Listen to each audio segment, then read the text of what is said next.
Question 7.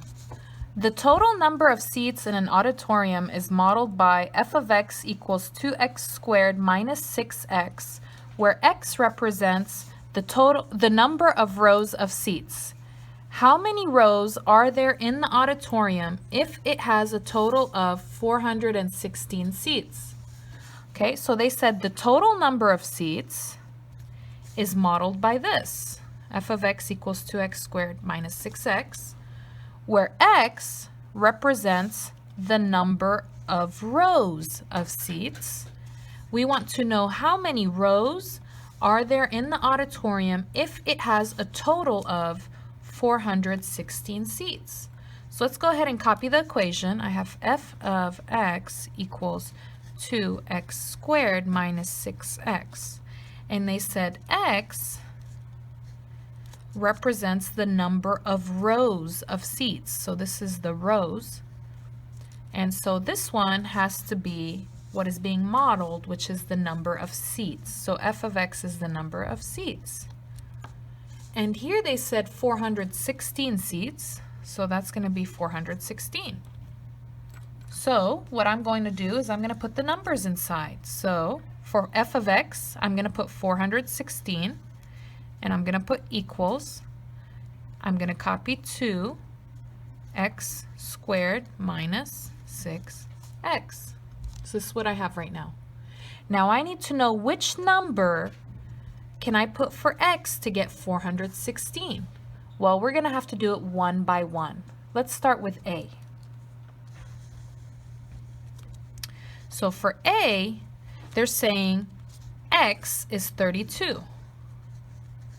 So I'm going to put 416 equals 2, no x, I'm going to put parenthesis 32 parenthesis squared minus 6, no x, parenthesis 32 parenthesis. And let me, oops, I'm going to go ahead and zoom out a little bit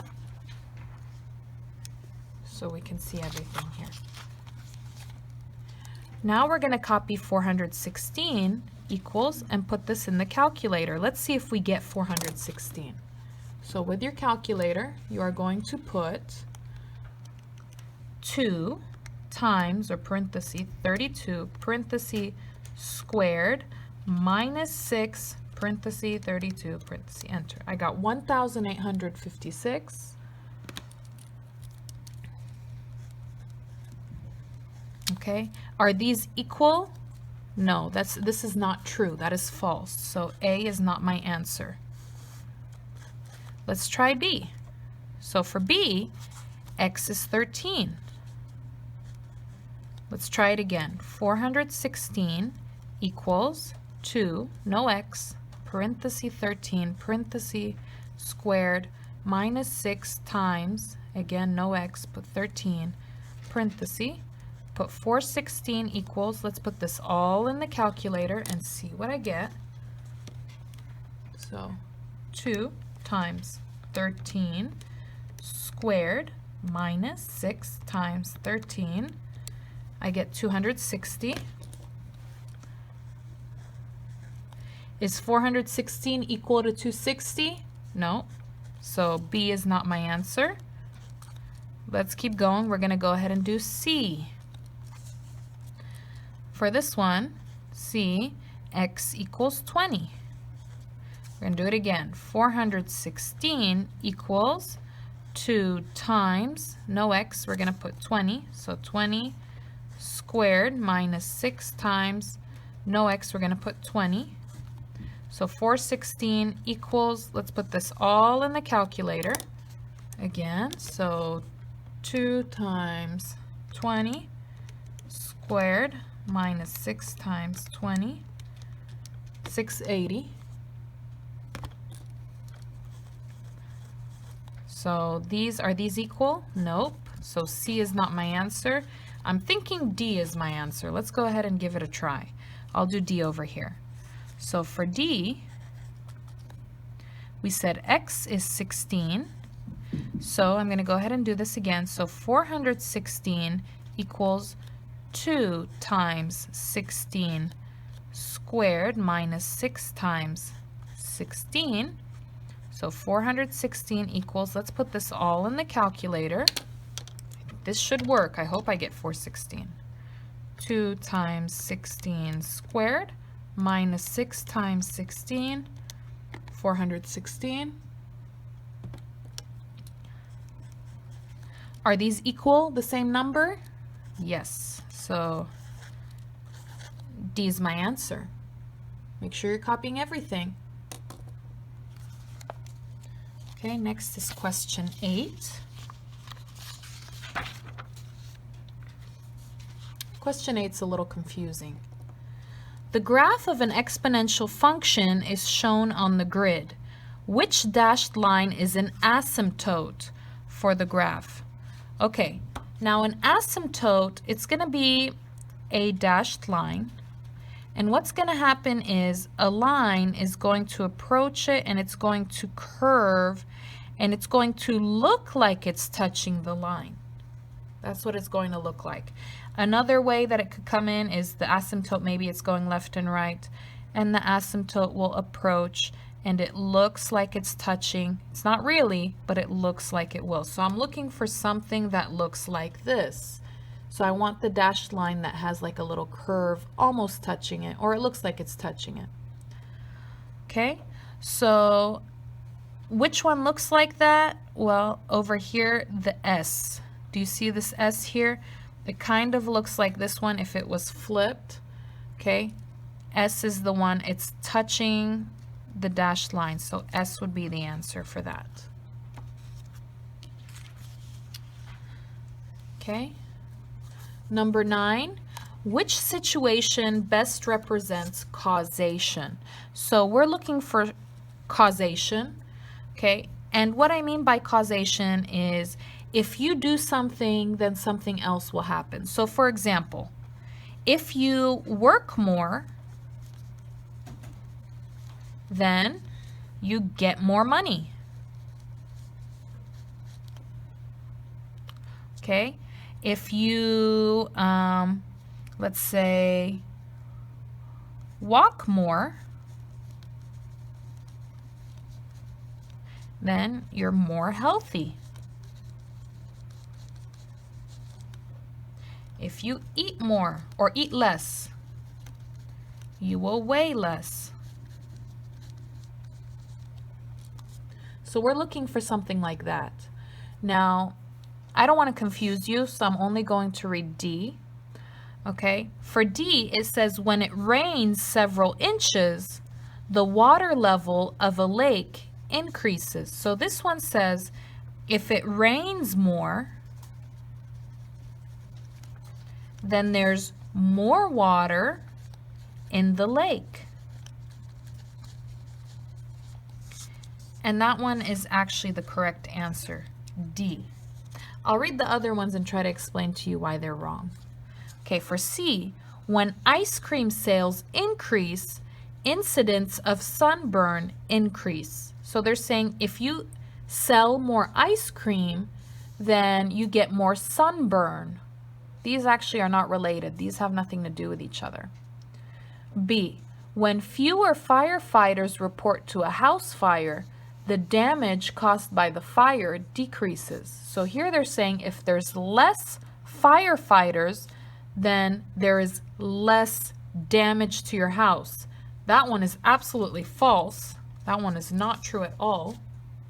It's actually the opposite. For A, when the number of bus stops increases, the number of car sales decrease. So here they're talking about bus stops and then selling cars. These are not related either. They don't have a relation. So that's why that's false. Number 10. The graph of the function of a quadratic function is shown on the grid. Which function is best represented by this graph? Okay, so we want to know which equation will give us this graph. Well, let's go ahead and pick some points here that we can check. I'm going to pick 3 points. I'm going to pick this point. I'm going to pick this point. And I'm going to pick this point. Okay, this point is negative 4 on the x and 0. This point is 4 on the y and 0. This point is 1 on the x and 0. And let me just remind you, these are the x-intercepts. These are the y-intercepts. You don't have to pick the intercepts, but I like to. So they're asking which one represented by this graph. So we're going to put them one by one in the calculator and see which equation gives us a table with these points. So let's push y equals clear. Let's put x squared plus 3x minus 4. Let's go to the graph real fast. Okay, so that looks wrong, but let's check the table just to make sure. Is negative 4 with 0? Okay, yes. Is 0 with 4? No, 0 here is with negative 4, so that's not the same. So F is wrong. Let's try G. Y equals clear. Put negative x squared minus 3x plus 4. Go to the table. Well, let's go to the graph first and look at it. Oh, I think I might have put something wrong. So, oh, I forgot here. I need to put squared. Squared minus 3x plus 4. Okay, push graph. That one actually looks very similar. Let's check the numbers because sometimes they look similar, but the numbers are not. So second graph, negative 4 with 0, yes. 0 with 4, yes. 1 with 0, yes. G is my answer. Let's see H just to make sure. X squared minus 3x minus 4. Go to the graph. Okay, that's absolutely no. Let's try J. Y equals clear. Negative x squared plus 3x plus 4. Go to the graph.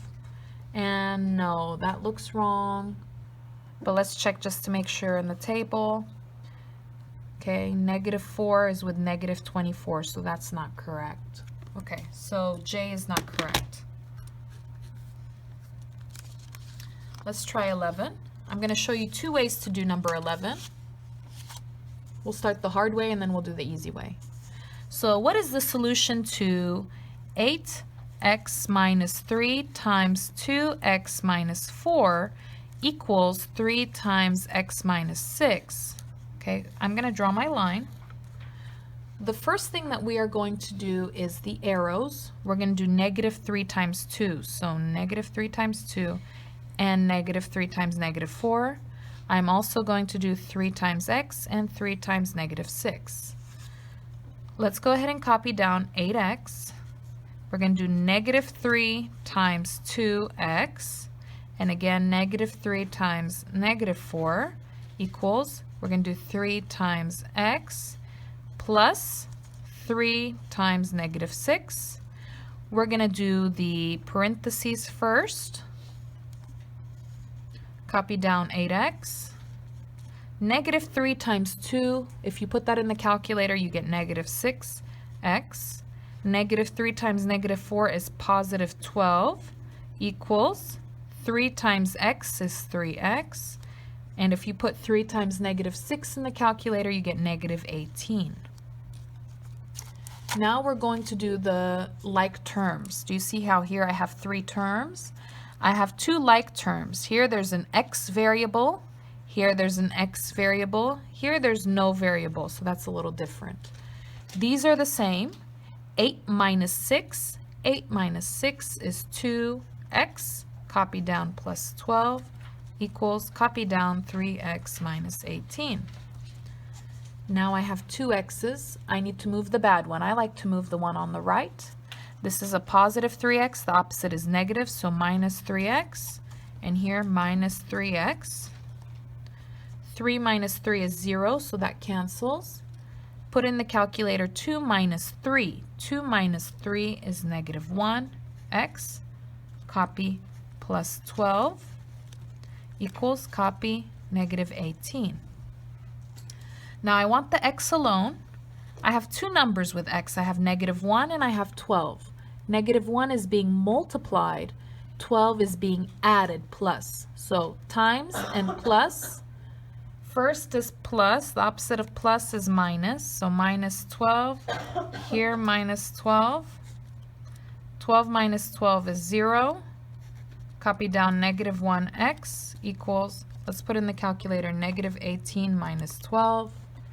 Negative 18 minus 12. You get negative 30.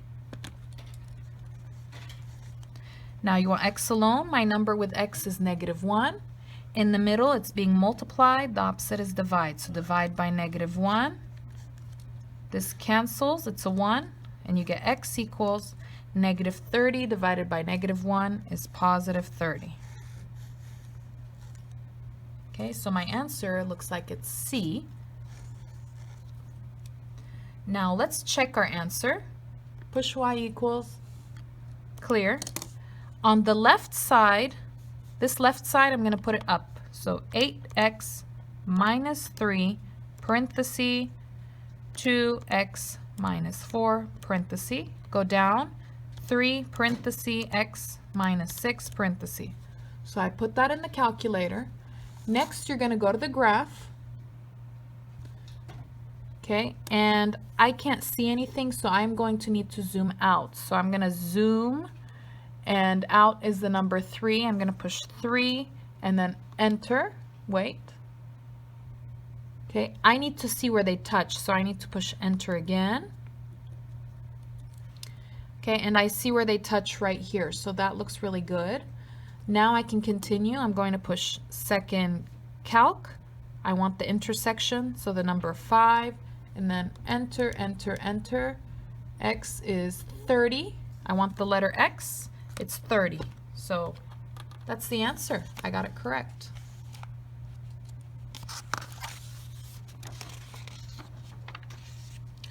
Okay, last one for this video. A lifeguard earns $320 per week for working 40 hours plus $12 per hour worked over 40 hours. A lifeguard can work a maximum of 60 hours per week. Which graph best represents the lifeguard's weekly earnings in dollars for working H hours over $40? Okay, so a lifeguard earns $320 per week for 40 hours. So for 40 hours, they get $320. So let's go ahead and put $320 for 40 hours plus $12 per hour worked over 40 hours. So per hour means it's repeating, so that's an X. And a lifeguard can work a maximum of 60 hours per week. So this is my equation. Okay, so this is going to be my y-intercept. This is my slope. This is slope because it has the x. Okay, so let's go ahead and find 320 for the y-intercept. So that looks good. That's 320. This one, the y-intercept is at 0, so that's wrong. This one has a y-intercept at 320, so that's good. This one has a y-intercept of 0, so that's no good. Okay, so I'm looking over here. Let's go ahead and put it in the calculator now. I'm going to put 320 plus 12x, and I'm going to go to the table, and I'm going to pick a point. Let's pick a easy point. Let's pick like 350.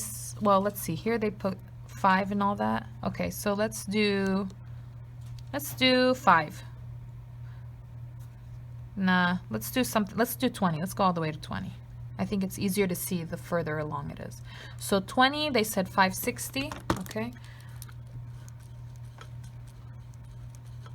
So let's see which one gives me the point 2560. This is 20. And that's actually before 500. That's like, I would say that's like 2490 or 480. This one, here's 20. It's a little more than 500. So yeah, I would say that's like 2560. So my answer would be G. This is not correct. I need at least 500 there. Okay, so my answer for 12 is G. Thank you for watching. Stay tuned for the next video.